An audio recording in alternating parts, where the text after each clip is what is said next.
Selamat pagi anak-anak yang terkasih, khususnya siswa-siswi kelas 7 di tahun ajaran baru 2021-2022 ini. Misina mengucapkan selamat pagi dan selamat berjumpa kembali. Baik, pada MPLS hari ketiga ini, Misina akan membawakan materi tentang wabah COVID-19. So, jangan kemana-mana, tetap stay at home dan saksikan video berikut ini. Baik, halo selamat pagi semuanya. Materi kita untuk MPLS di hari yang ketiga ini adalah tentang wabah virus COVID-19. Oke, tetap bersama Miss Ina untuk hari ini. Baik, jadi hari ini kita akan membahas tentang wabah virus COVID-19. Kalian semua pasti sudah tahu kan, kurang lebih selama 1 tahun belakangan ini memasuki tahun kedua dunia dan juga negara kita Indonesia tengah dilanda oleh sebuah wabah yang disebabkan oleh virus COVID-19. Ya, jadi kita hari ini akan membahas tentang apa itu virus COVID-19 dan juga bagaimana cara menanggulanginya dan juga bagaimana cara kita menekan penularan COVID-19. Baik, kita mulai dengan ada 4 bagian yang akan kita bahas untuk hari ini. Yang pertama itu tentang COVID, tindakan pencegahan, yang ketiga hal-hal yang berkaitan dengan COVID-19, dan yang keempat adalah jumlah kasus COVID-19. Baik, di bagian pertama tentang COVID-19.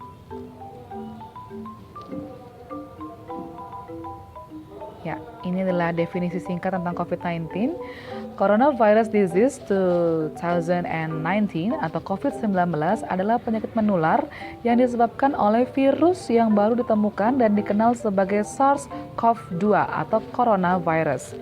Wabah ini berasal dari Wuhan, China pada Desember 2019 lalu. Baik, ini ada sejarah singkatnya tentang COVID. Ya, jadi ternyata COVID ini telah ada di dunia sejak abad ke-9 sebelum Masehi. Dan penelitian ternyata baru menerbitkan hasil penelitian itu sekitar tahun 1990. Dan ternyata setelah ditelusuri, COVID ini punya beberapa jenis, yaitu beta coronavirus, kemudian delta coronavirus, gamma coronavirus, dan juga alpha coronavirus.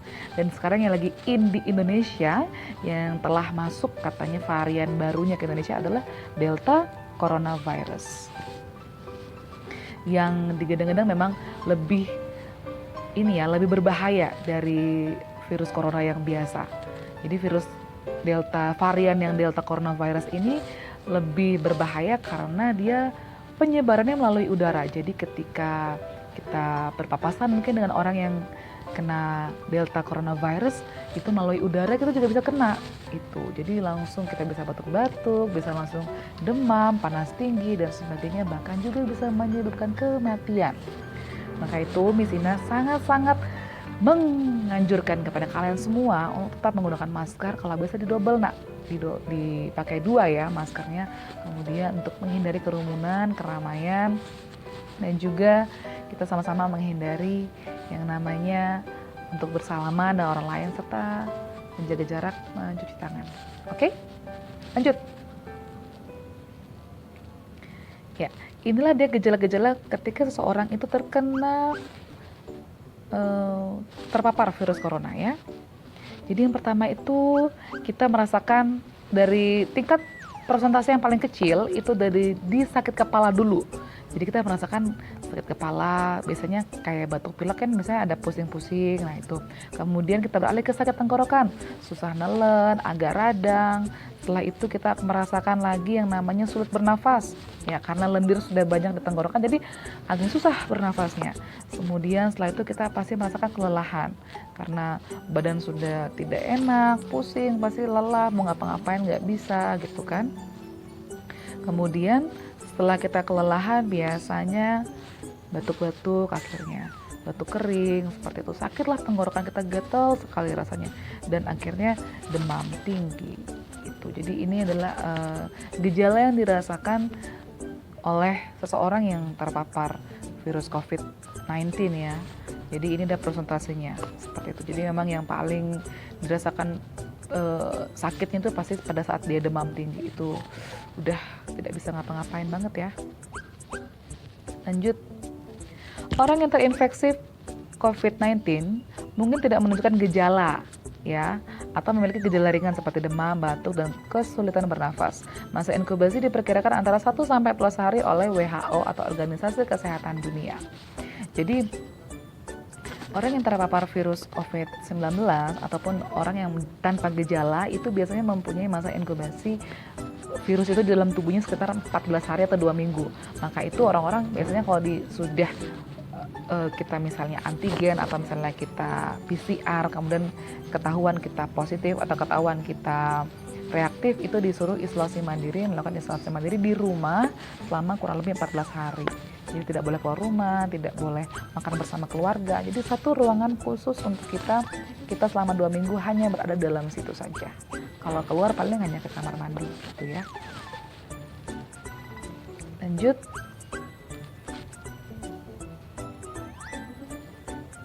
Ya. Ini penyakit yang sering terjadi, yaitu penyebaran virus COVID-19 melalui orang yang tanpa gejala. Jadi kita, apalagi kita anak-anak muda ya, generasi masih muda gini, remaja-remaja gini pasti mikirnya, saya kan masih sehat miss, saya masih muda miss, saya nggak ngerasa batuk, nggak ngerasa demam, nggak ngerasa pilek. Jadi saya bebas kemana-mana, keluyuran main kemana-mana, saya mau jalan-jalan sama siapapun boleh. Nah, kita memang tidak merasakan diri kita terkena virus COVID, ya kan? Jadi kita masih bisa jalan-jalan kemana-mana, masih bisa main sama siapapun, masih tidak menggunakan masker ketika ngobrol sama orang lain. Tapi ternyata virus itu sudah masuk ke dalam tubuh kita, sudah masuk ke dalam saluran pernafasan kita. Dan ketika kita bertemu dengan orang tua atau kakek nenek di rumah, biasanya usia-usia mereka itulah usia rentan terkena virus COVID-19. Jadi Miss Ina sangat-sangat mengharapkan untuk kita semua anak-anak terkasih untuk selalu menggunakan masker. Di rumah juga sebaiknya kalau memang kita habis dari luar rumah ingin berbicara sama orang rumah, pakai masker juga boleh. Itu lebih baik juga untuk menghindari yang namanya penularan virus ini semakin meluas. Seperti itu ya. Karena virus ini dia bisa meluas, menyebar melalui partikel-partikel kecil, melalui air liur, air ludah, atau misalnya kita ngobrol juga itu ada partikel kecil yang keluar kan. Nah itu bisa juga menjadi cikal bakal penularan virus ini gitu. Jadi harus sangat hati-hati ya. Lanjut. Sekitar 80% orang sembuh dari penyakit ini tanpa perlu pengobatan khusus ya. Jadi memang orang-orang yang tidak mempunyai penyakit bawaan seperti asma atau jantung dan diabetes dan sebagainya itu biasanya bisa sembuh dari COVID ini. Yang penting tetap menjalankan pola hidup bersih dan sehat, mengkonsumsi makanan bergizi, kemudian rajin berjemur dan juga mengkonsumsi vitamin C dan E. Itu pasti proses penyembuhannya bisa lebih cepat. Namun orang-orang yang punya penyakit bawaan seperti penyakit jantung, penyakit asma, penyakit paru-paru dan penyakit berat lainnya itu akan lebih susah sembuh karena virusnya.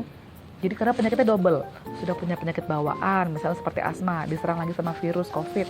Nah jadi sakitnya itu double dalam tubuhnya. Jadi orang-orang dengan memiliki penyakit bawaan itu agak lebih susah untuk sembuhnya, bukan ya, agak lebih lama lah prosesnya, bahkan juga bisa menyebabkan kematian. Oke, bagian yang kedua, cara pencegahannya.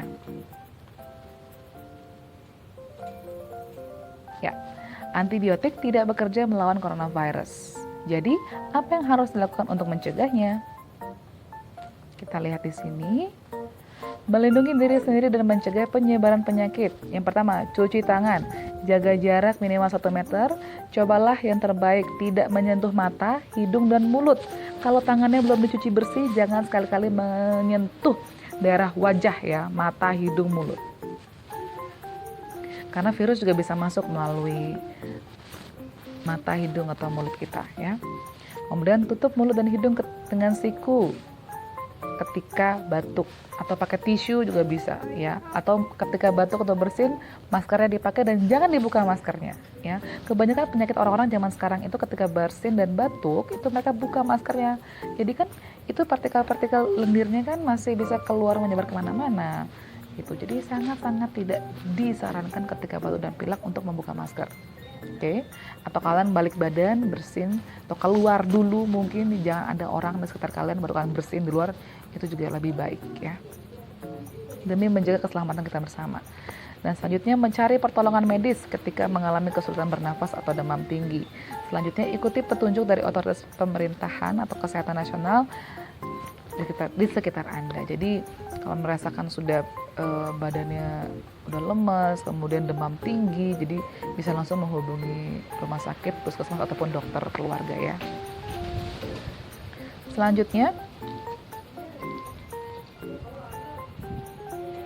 ya, melindungi diri sendiri dan mencegah penyebaran penyakit. Tetap di rumah kalau merasa tidak enak badan.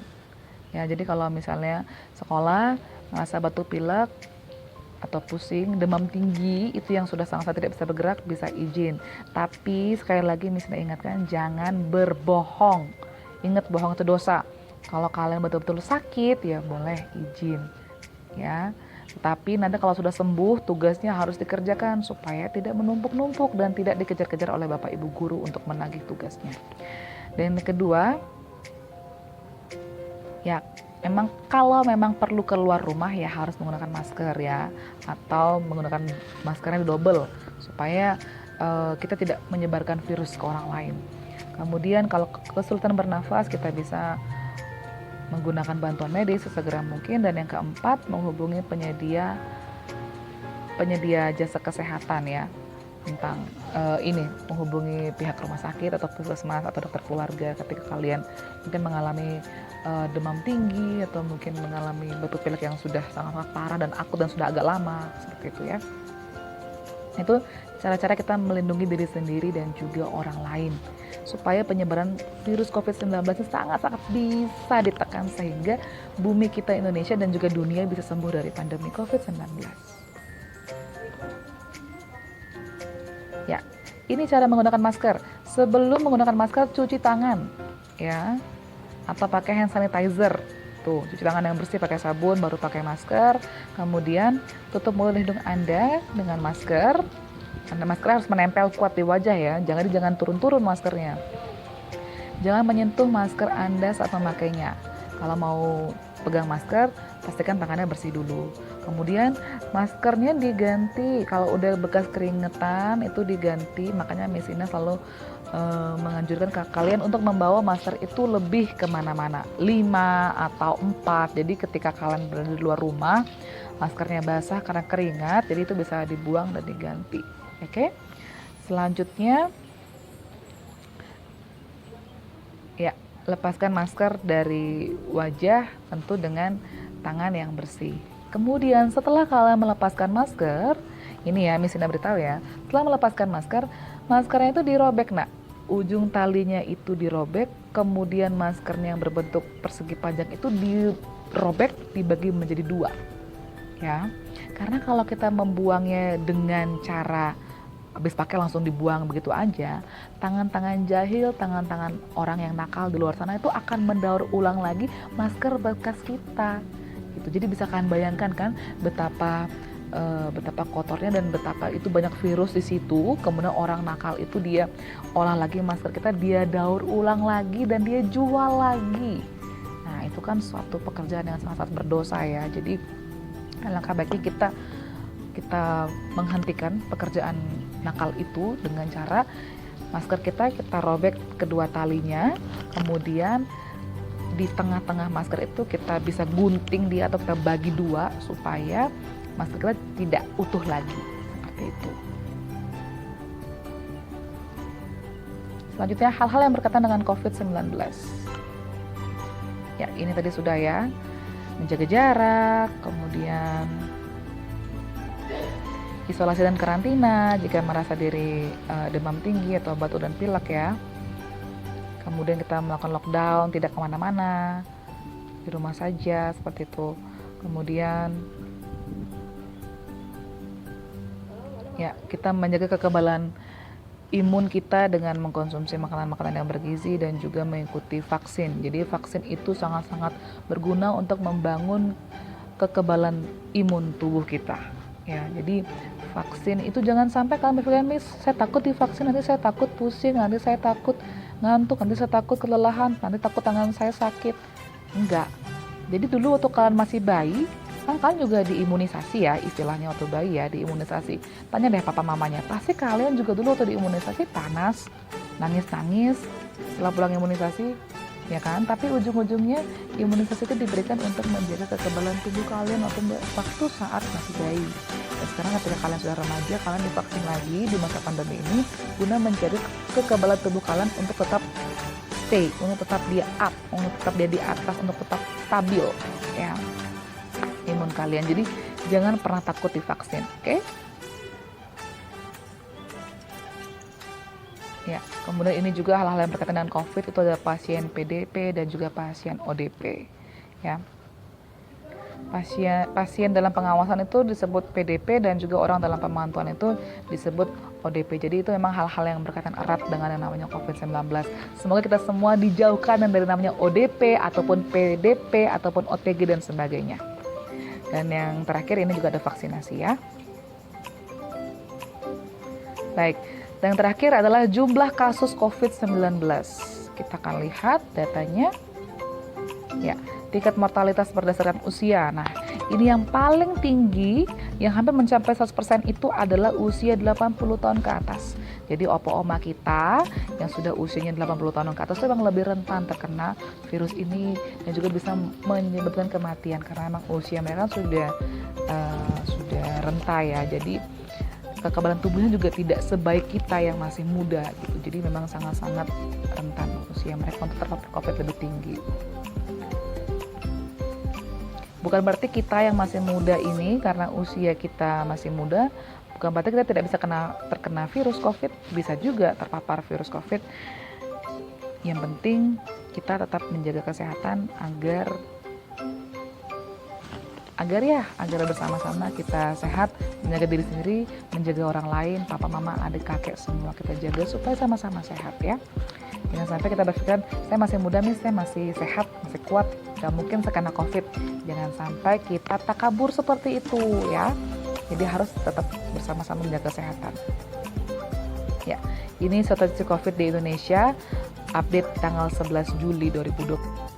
Baik, ini situasi COVID di Indonesia per tanggal 11 Juli 2021 lalu ya. Kasus yang terkonfirmasi itu ada 2.527.203 orang, kemudian kasus yang sembuh 2.084.724 jiwa, kemudian kasus meninggal itu ada 66.000, kemudian kasus yang aktif hingga detik ini 376.015 orang. Dan ini data vaksinasinya, vaksinasi pertama telah diikuti oleh 36.267.019 orang, dan kemudian vaksinasi yang kedua telah diikuti oleh 15.011.348 orang, dan target vaksinasi nasional itu 181.554.465 jiwa ya, itu target vaksinasinya. Sekarang kita akan melihat data jumlah kasus COVID per tanggal 12 Juli kemarin dari worldometers.info. Kasus positif di dunia ada 187.615.494 orang yang telah terpapar positif corona di dunia. Kemudian kasus sembuhnya ada 171.577.199 orang. Dan selanjutnya, kasus kematian COVID di dunia itu mencapai angka 4.048.856 jiwa. Jadi sudah ada sekitar 4 juta orang di dunia ini yang meninggal karena COVID.